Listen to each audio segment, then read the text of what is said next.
డబ్బు పేరు చెప్పి కన్నవాళ్ళ నుంచి పసివాళ్లను విడదీసి జాలి దయా లేకుండా మండుటెండలో వాళ్లతో పనులు చేయిస్తావా? ఇదిగా నేనా వడ్డీ వ్యాపారిని. నాకు డబ్బు ముఖ్యం. 1000 రూపాయలు అప్పిస్తాను. పొలం నా పేరు తాకట్టు అవుద్ది. నెలకి 1000కి 100 రూపాయలు వడ్డీ. ఆ వడ్డీయే ఆ పిల్లోడికి నెల జీతం. మరి వాళ్ళు వడ్డీ కట్టక్కర లేకుండా నేను నెల జీతం ఇవ్వక్కర లేకుండా ఆ పిల్లోడి చేతే పనులు చేయించుకుంటుంటాను. ఇది నా పాయింట్. ప్రపంచంలో ఏ కోర్టుకి వెళ్ళినా తిరుగుండదు. వెళ్ళి చూడు కావాలంటే. అడవి మనిషిలాగా ఆది మానవుళ్లాగా వీళ్ళని బానిసలు చేసి ఈ చిన్నారి చేతుల కష్టంతో సొమ్ము చేసుకుంటావా? వాళ్ళ తల్లుల కడుపు సోకో నేను నిలువునా కూల్చి పారేస్తుందిరా. ఇదిగా మునీశ్వరుల్లా ఊరికే చేపన అర్థాలు పెట్టం కాదు. 5000 సొమ్ము నా మొఖాన్ని కొట్టు. అప్పుల కాగితాలు చింపేసి దానికి సరిపడా పిల్లల్ని వదిలిపెట్టేస్తాను. ఆఫ్టర్ ఆల్ 5000 కదా నీకు కావాల్సింది. ఆ పని చెయ్యడానికి నువ్వు డబ్బు ఉపయోగించకూడదు. జేబులో పెద్ద నోట్ల మిశ్రణాల్లా చేయి పెట్టావు కదా, ఇదే రాట్లేదా సొమ్ము? సొమ్ము రావటం కాదురా, నీ పీకల మీదకి చట్టాన్ని రప్పిస్తాను. ఈ పసివాళ్లతో వెట్టి చాకరీ చేయిస్తున్నందుకు నిన్ను కటకటాల వెనక్కి పంపిస్తాను. ఏమిటయా కేసు? చోరీ కేసు రిపోర్ట్ తీసుకోవాలంటే 10, కొట్లాట కేసు అయితే 25, బ్రోతల కేసు అయితే 50. కానిస్టేబుల్, నేను నీ లంచాల జాబితా వినటానికి రాలేదు. సాగుతున్న అన్యాయాన్ని చట్టానికి చెప్పడానికి, రక్షక శాఖ సహాయంతో పసివాళ్లకు రక్షణ కల్పించడానికి వచ్చాను. పెత్తందారు చిదానందం న్యాయసమ్మతం అంటూ జరిపే అన్యాయాన్ని, అక్రమాన్ని అక్కడితో ఆపేయ్. చిదానందం బాబు మీద కంప్లైంటా? అవును, అండర్ సెక్షన్ 307 of IPC. నిద్రపోయానని లేపి చట్టాల గురించి ఇంగ్లీష్ లో చెప్తున్నావు. ఎవడవరా నువ్వు? నేనా?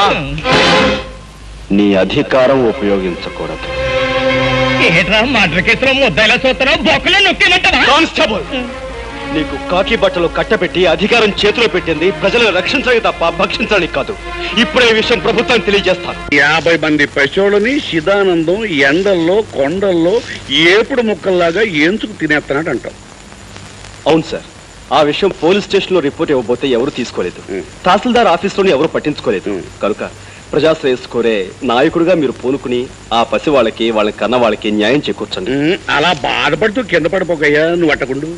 ఇదిగో చెక్కటి, ఈ ప్రజాస్వామ్యంలో 50 మంది పెసోళ్ళను మనం రచిస్తే ఎన్ని ఓట్లు పడతాయంటావు? సత్రకాయగాళ్ళకి ఓటు హక్కు ఎలాగూ ఉండదు. కాకపోతే తమరి సహాయానికి సంతోషించి వాళ్ళ తల్లిదండ్రులు, అన్నదమ్ములు మొత్తం కలిపి 200 ఓట్లు పడచ్చు. మరి సిదానంద చేతిలో ఎన్ని ఓట్లు ఉంటాయి? 10,000 పైనే ఉన్నాయి. 10,000 ఉంటాయి. కనుక ఈ ప్రజాస్వామ్యంలో పశువులు కట్టంతో కన్ను మూసినా సరే సిదానందం చేసే పని మాత్రం నట్ట జరగకూడదు. You have brought down the honorable democracy to your vices level with your barbarous attitude. నాకు ఇంగ్లీష్ తెలియదు కదా, నేను ఇంగ్లీష్ లో తిట్టదు. ఇది తిట్టు కాదురా, కనీసం ఒక్క బొట్టైనా భారత మాత బాధమై బాష్పాన్ని తుడిచే యత్నం. నువ్వు తెలియదు చెప్పినా నాకు అర్థం కావట్లేదు. నీకు అర్థమయ్యే భాషలోనే. ఆయుధం ఉపయోగించకూడదు.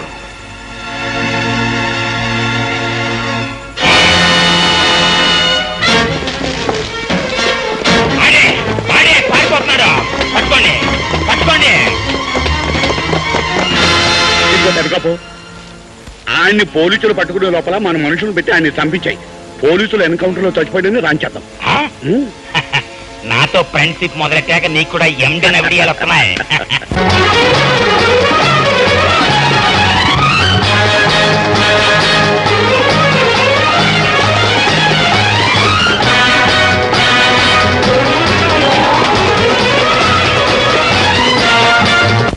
శాంతి, మన పెళ్లికి పెద్దలు రాలేదని, మనల్ని ఆశీర్వదించలేదని బాధగా ఉందా?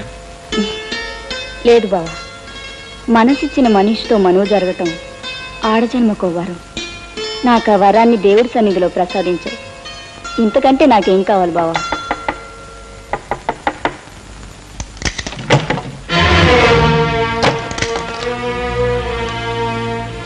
అవునే, నువ్వు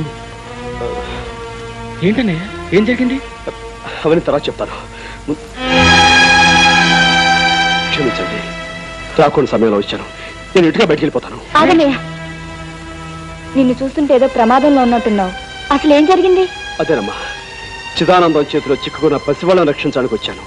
కానీ వాళ్ళ మనుషులు, పోలీసులు నా ప్రాణం తీయడానికి నా వెంటపడ్డారు. నేనే కనుక వాళ్ళ చేతిలో చనిపోతే ఆ పసి వాళ్ళకి ఏ దిక్కు ఉండదమ్మా. అందుకే వాళ్ళ నుంచి తప్పించుకోవాలని. మరేం పర్వాలేదు అన్నయ్య, నీకేం భయం లేదు. బావా, అన్నయ్యని ఎలా అయినా కాపాడుకోవాలి. నీ కోసం నా కోసం కాదు, మనలాంటి వాళ్ళందరి కోసం అన్నయ్యని కాపాడుకోవాలి.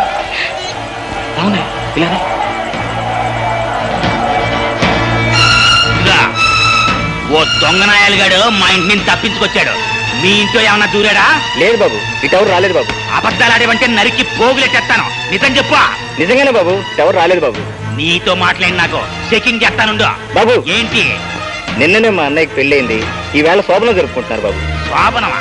కళ్ళతో చూస్తే కన్నా మనం. బాబు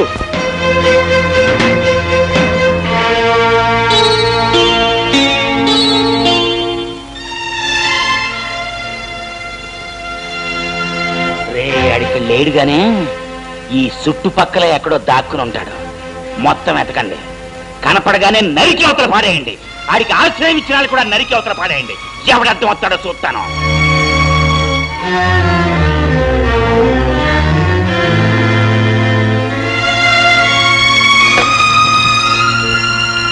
వాళ్ళు వెళ్ళిపోయారన్నయ్య, ఇంకేం పర్వాలేదు.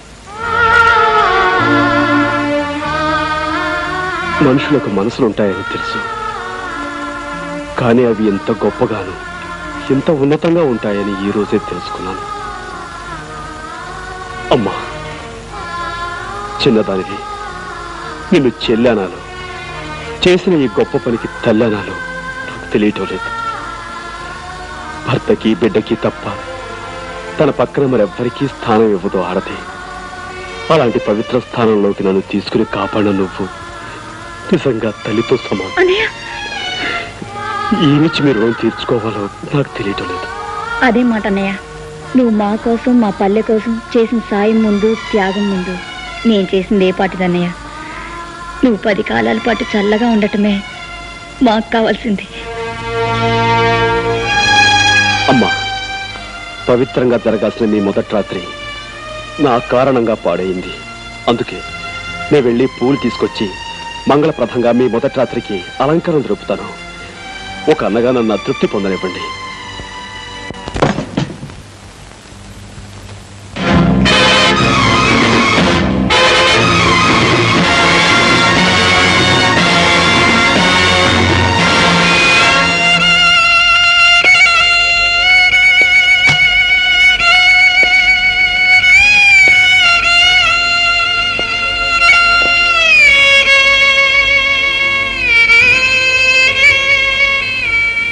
కనపడగానే నరికి అవతల పాడేయండి.